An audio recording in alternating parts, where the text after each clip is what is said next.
Every man in Brackett had money on how she'd die. Not whether. How. Some said the cold would take her before the first thaw. She came off the freight wagon coughing into a burned-up hand, thin as a fence rail, older than any of us expected, with a limp she tried to hide and couldn't.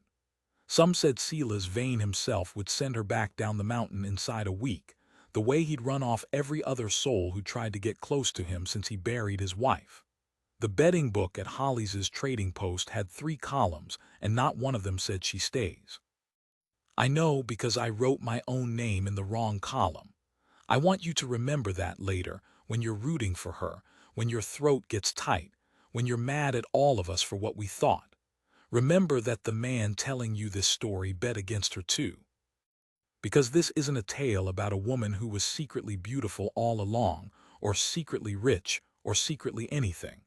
She was exactly what we saw, plain, broken-handed, quiet as a stopped clock, and she walked up a mountain that had already swallowed one wife whole to a man who'd stopped believing he deserved to be loved, and she did the one thing not a single one of us thought she had left in her.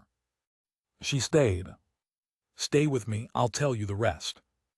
The morning she came, it was raining, the kind of rain that isn't weather so much as a mood, thin and gray and mean, the sort that gets down your collar and settles in the joints. I was standing under the plank awning outside Hollies' trading post with my ledger tucked inside my coat to keep it dry, and I remember thinking there wasn't a worse day in the whole calendar of God to arrive as a stranger in Brackett. Then the freight wagon came grinding up the wash road, and she made it worse.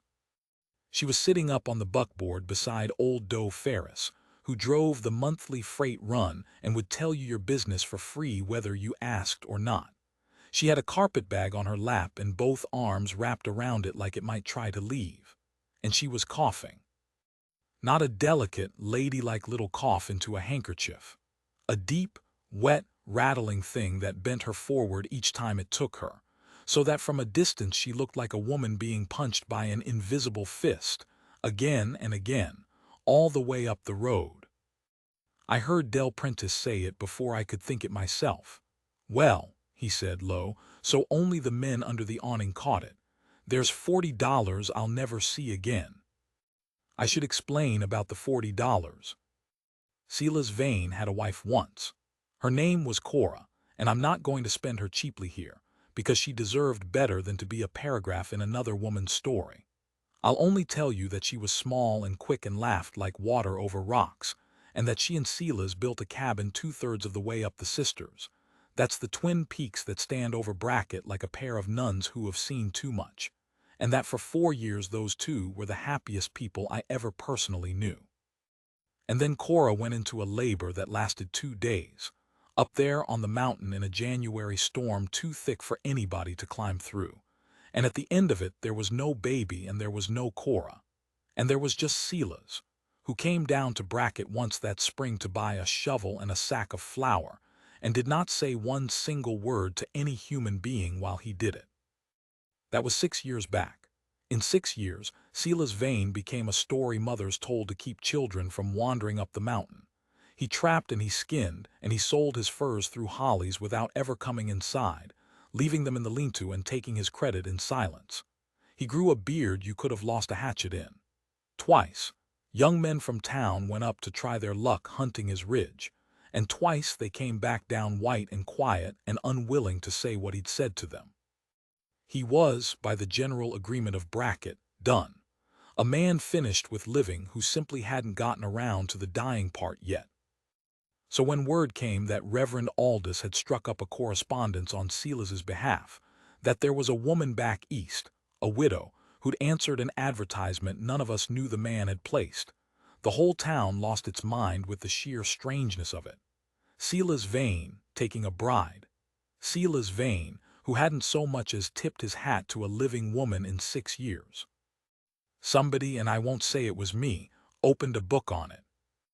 And when the freight wagon came grinding up out of the wash that gray morning, and we all got our first look at what 6 months of the Reverend's letters had produced, that thin, coughing, older woman clutching her one bag, I heard the money change hands under the awning before her boots ever touched the mud. "She's 30 if she's a day," muttered Hollies. "That hand," said someone else. I'd seen it too. Her left hand, where it gripped the carpetbag, was wrong. The fingers didn't lie flat, the skin along the back of it shining and puckered and pale as candle wax. A burn, and an old one that had healed the way burns heal when nobody sets them right. She kept it turned in toward her body, a habit so practiced I don't think she knew she did it. "He'll send her back down by Sunday," Dell said, and closed the book, and it was decided. Now here is the part I have to tell you honestly, because I promised I would. I looked at that woman climbing stiff and slow down off the buckboard, favoring one leg, coughing, keeping her ruined hand tucked away, 30-some years old and worn thin as a communion wafer, and I did not feel pity and I did not feel hope. I felt embarrassed, for Silas, for the whole sorry arrangement. I thought, he waited 6 years to come back to the living, and this is what the mail brought him. I thought some low and ugly things I'm not proud of, and I put $1 in Dell's book on Gone by First Snow, and I told myself I was being practical.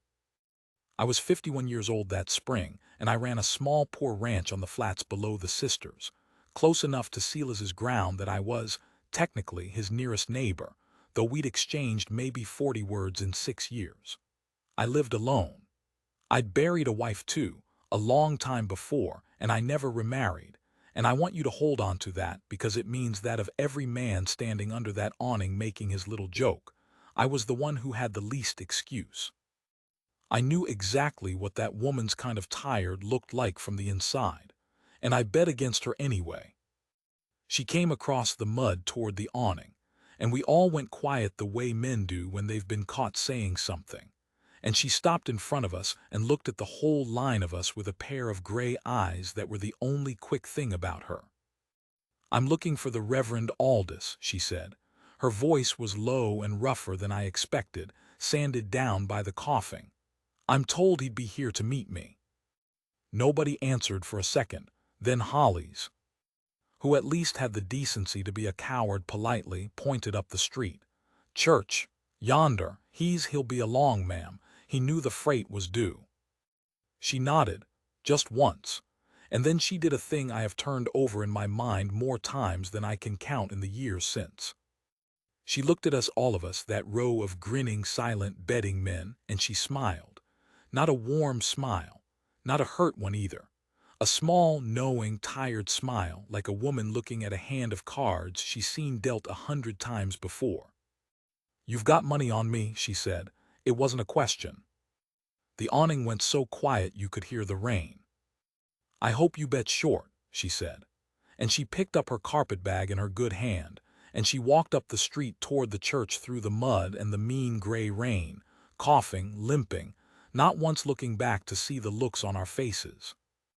I did not put another $1 in Dell's book after that. I want that noted. Her name was Della. I learned it the way you learn everything in a town the size of Brackett, which is in pieces, second hand, and mostly from the Reverend's wife, who could not keep a fact to save her soul. Widow. Come up from a mill town in the east, some place that made cloth, where she'd worked since she was a girl of 11.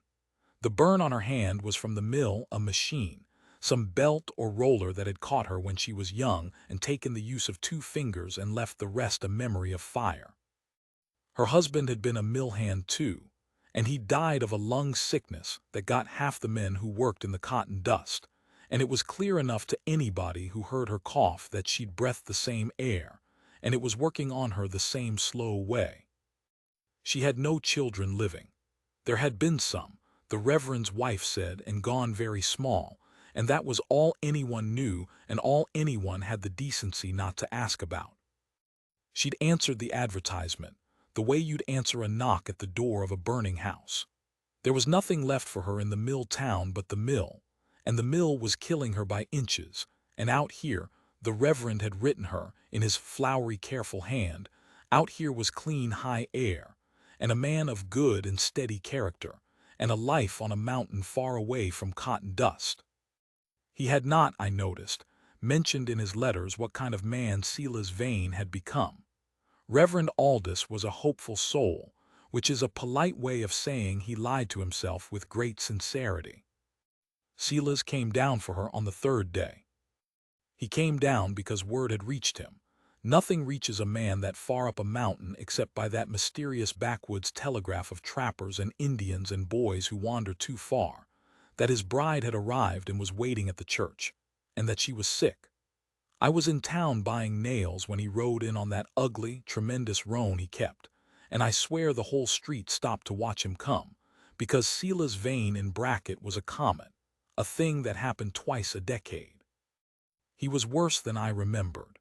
The beard, the eyes gone somewhere far back in his head, the way he held himself like a man braced against a wind nobody else could feel.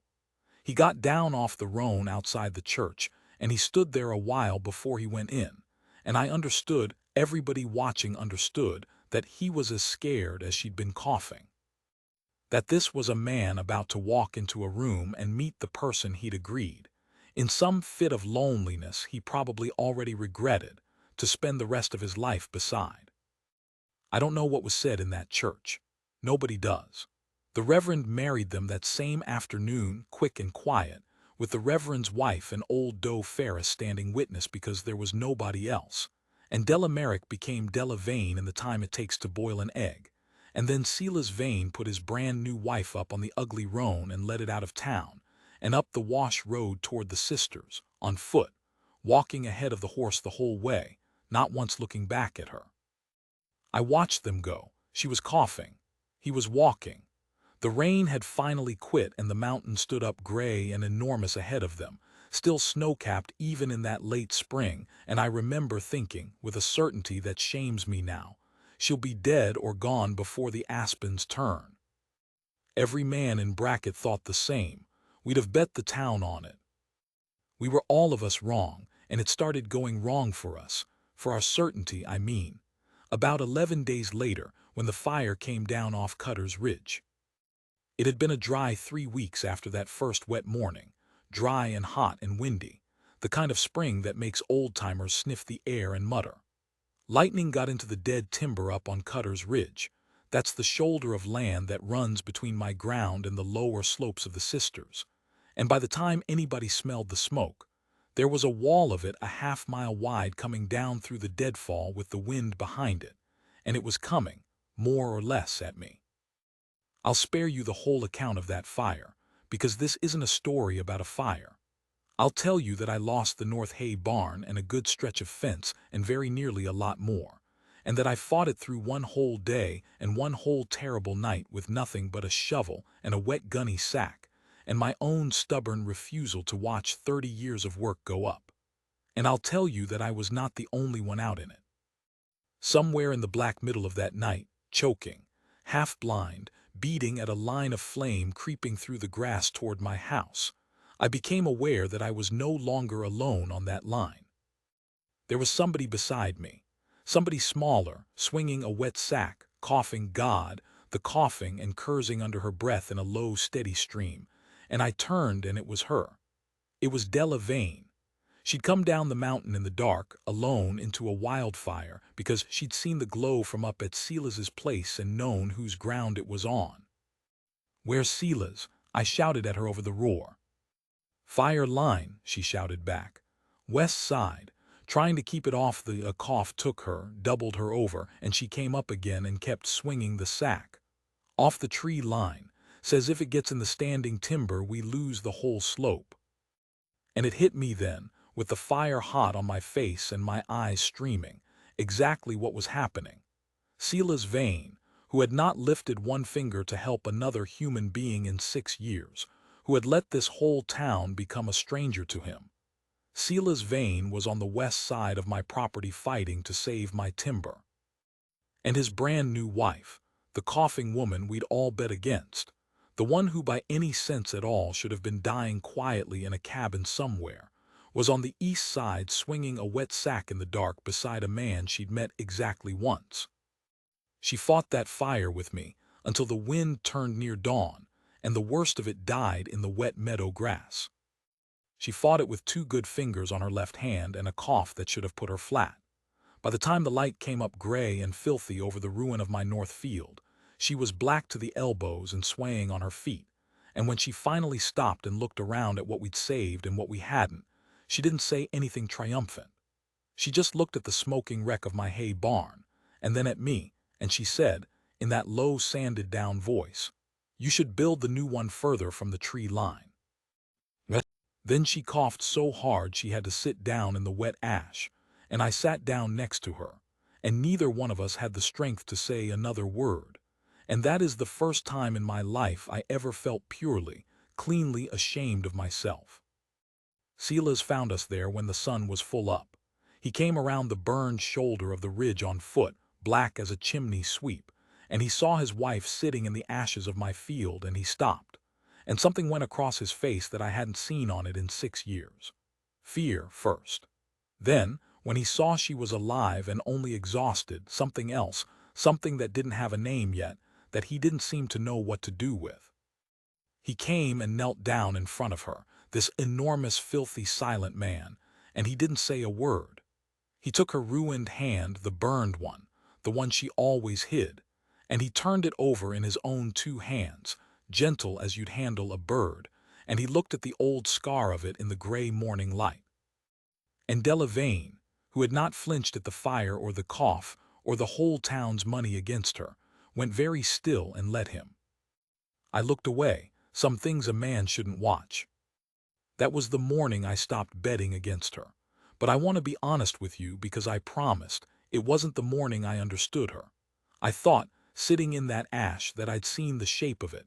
Tough woman, decent man, hard mountain, and maybe against all our sour predictions, the two of them would scrape a life together out of it after all. A nice enough story. I thought I had it figured. I didn't have the first idea, because the real test of Della Vane hadn't come yet. The fire was easy. The fire was a night's work with a clear enemy and a wet sack. What came for her that winter had no shape you could beat with a shovel, and no wind that would turn at dawn, and it would ask her a question I'm not sure I'd have had the courage to answer. But that's the second part.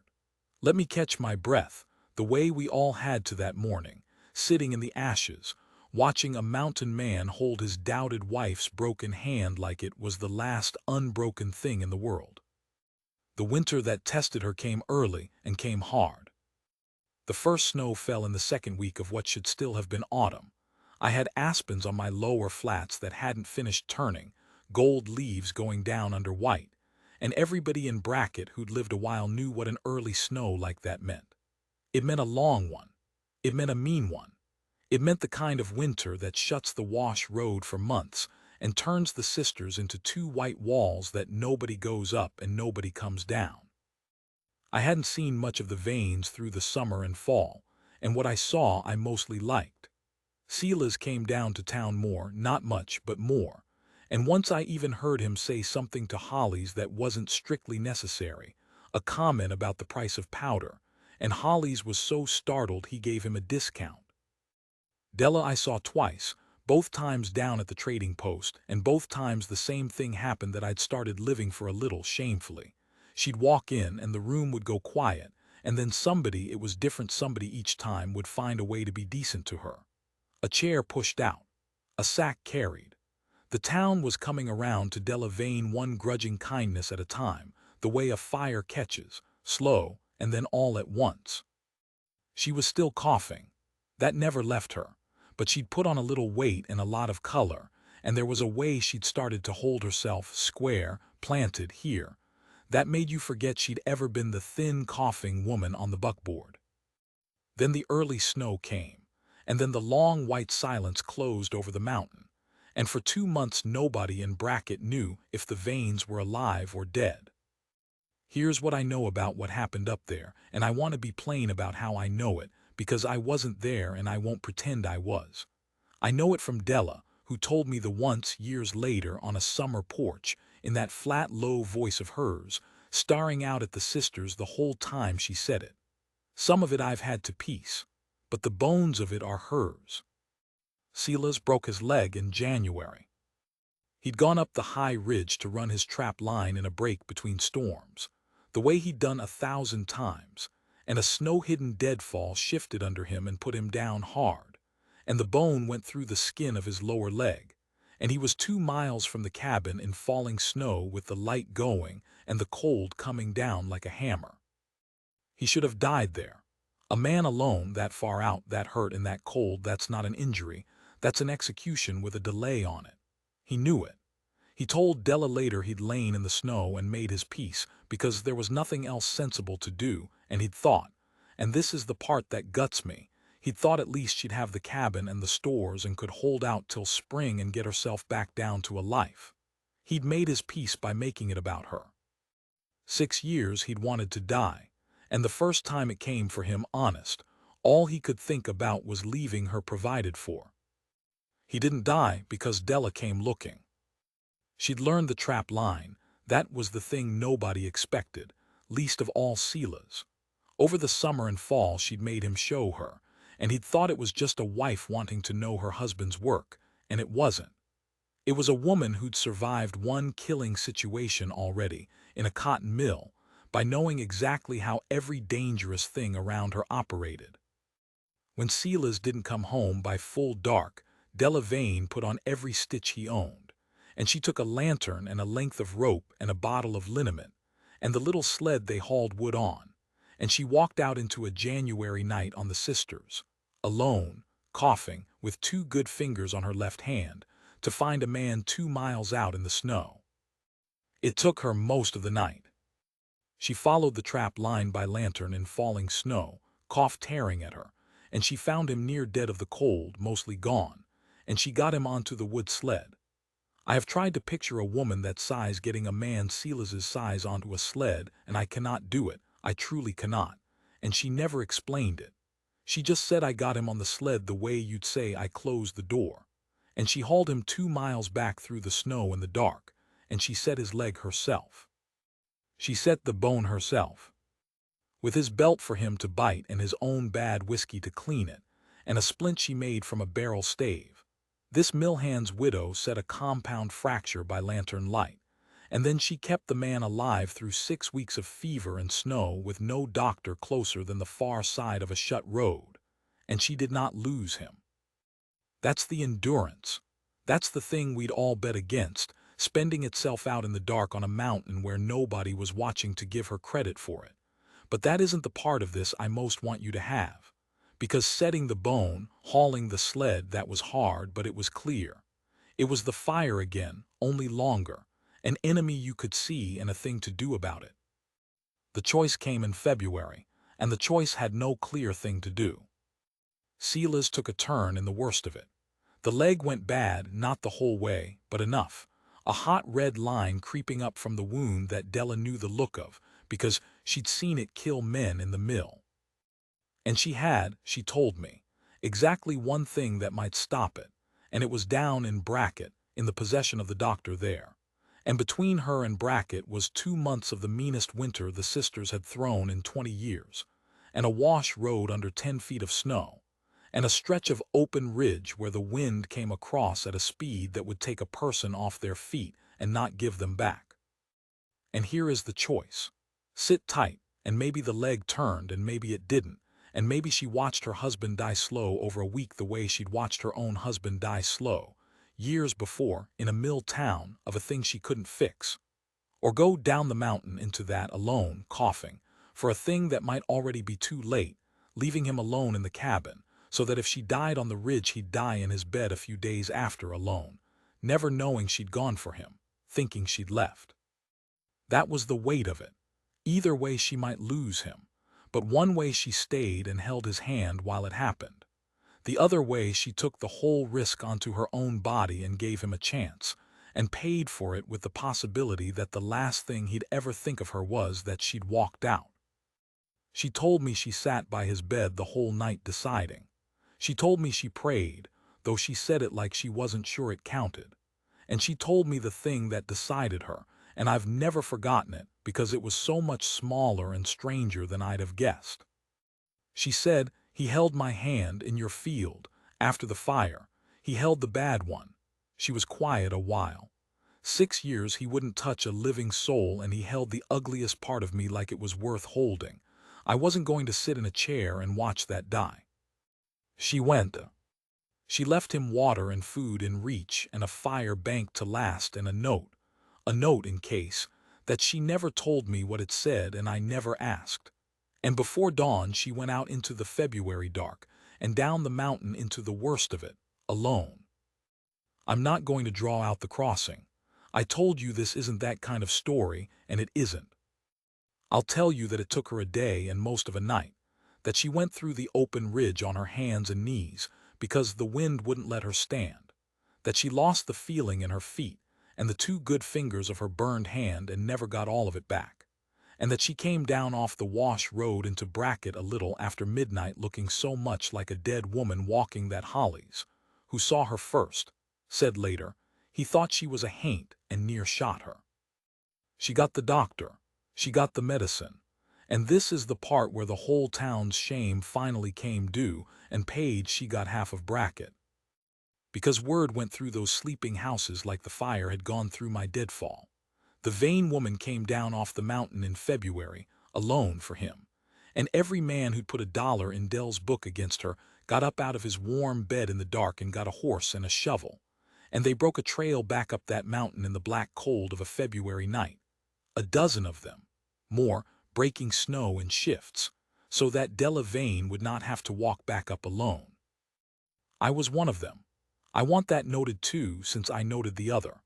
I broke trail up the sisters in the dark that night with a shovel and a lantern and a chest full of a thing I didn't have a good name for, and the medicine got to Sela's vein in time, and the leg turned, and he lived. He lived. She saved him twice in one winter, the sled and the ridge, and the second time she brought a whole town up the mountain behind her that had bet she'd be gone by first snow. They had 11 years after that. I'd like to tell you it was all soft and easy, the reward for what she did, but that isn't true and she wouldn't want me telling it that way. The cough never left her. The mill had put a clock in her chest a long time before she ever came to us, and out on that February ridge she'd spent a year of herself she didn't have to spare. She was never quite as strong after. Some springs were bad. There were winters Sela's carried her more than she walked. But I'll tell you what I saw, because I had a front row seat to it for 11 years, being the nearest neighbor and by then, near enough the only friend either of them let all the way in. I saw Sela's Vane become a man again, slow, but all the way. I saw him laugh. I heard it, once, carried down across the flats on a summer evening, a sound I'd have sworn that man had buried up on the ridge with Cora, and it near put me on the ground. I saw him plant an aspen by the cabin door because she liked the gold of them in the fall. I saw the two of them come down to Brackett together of a Sunday, him walking beside the horse now instead of ahead of it, close enough their shoulders touched, and I saw the whole town, the whole betting, doubting, shamed and forgiven town, tip its hat. She died in the spring, the 11th one, the cough at the last the way we'd all thought it would at the first, only 11 years and a whole life later than we'd bet. She died up on the mountain in the cabin she'd walked up to on a gray, rainy morning with one bag and everybody's money against her, and Sela's was holding her hand when she went. The bad one. The burned one. He told me that himself the once, down at my place a few weeks after, the two of us on the porch not really talking. He said he held the bad hand at the end because it was the first part of her he ever touched, and he wanted it to be the last. Then he didn't say anything else, and I didn't either, and we sat there a long while looking up at the sisters going gold with the turning aspens, and I thought about a coughing woman on a buckboard in the rain, saying I hope you bet short, to a row of grinning fools who had no idea, none of us, not one, what had just come up the wash road into our lives. Sela's went a few years after her, some say the leg. I say a man can only be so lucky as to love like that twice, and there's no third helping in this world, and when it goes you go after it. They're up there yet, the both of them, under the aspen she liked, and Cora too, the three of them, which sounds strange until you've thought about it as long as I have. I still keep my ledger, old habit, and I'll tell you the truth about it since I've told you everything else. On the last page, where a sensible man would keep his accounts, I wrote her name, Della Vane, And next to it I wrote the one figure that ever mattered out of that whole winter of betting, the number every doubting man in bracket got wrong, the count of exactly how many people believed, that gray, rainy morning, that she would win the heart of the mountain man everybody had given up for dead.